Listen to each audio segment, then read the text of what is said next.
So Pascale came to us on a visit. We sat down in the workshop and I showed him the material. You know, can you make me this? Can you make me this? And then he just drew a quick figure and said, can you make a figure? And I'd never done any sculpting before, so I sort of set about it the best I could. He was like, yeah, that's great, thanks. And we had a chat. He left.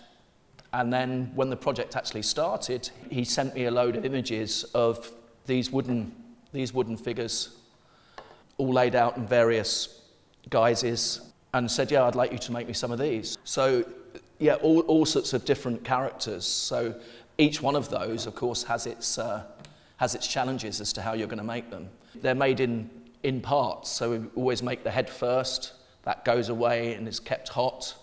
Then make the body and the coat is folded right out like this. That goes away, that's kept hot. We make the legs last, put the feet on, and then we attach this base to it, and then we assemble from the base upwards. So we then pick up this coat, put it into the legs, put it over the top, and the last thing we do is add the head. Obviously the arms and the hands go on as well at some stage.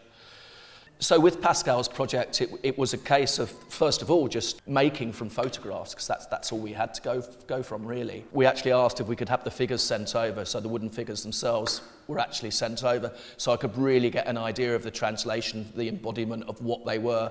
Even looking at them, and it's a wooden figure, but looking how they'd been made, but trying to get the character of them into the glass object, because of course it's a completely different material.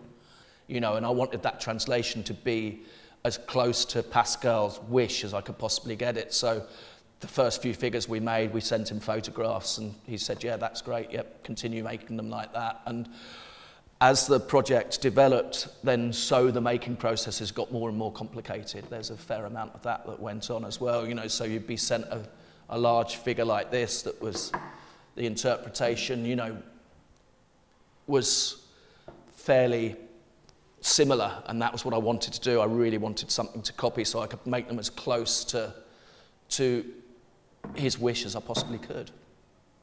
Yeah, so with Pascale's project as well, there was an expectation at the beginning that there was, you know, I can't remember what the number was, but there was a huge amount. We actually ended up making 170 figures, and considering the fact that they take probably up to 3 hours each to make, it's a massive undertaking of production. You know, really, your 2 a day is the maximum, because they're very, very tiring to make. There's lots of running around, there's lots of carrying.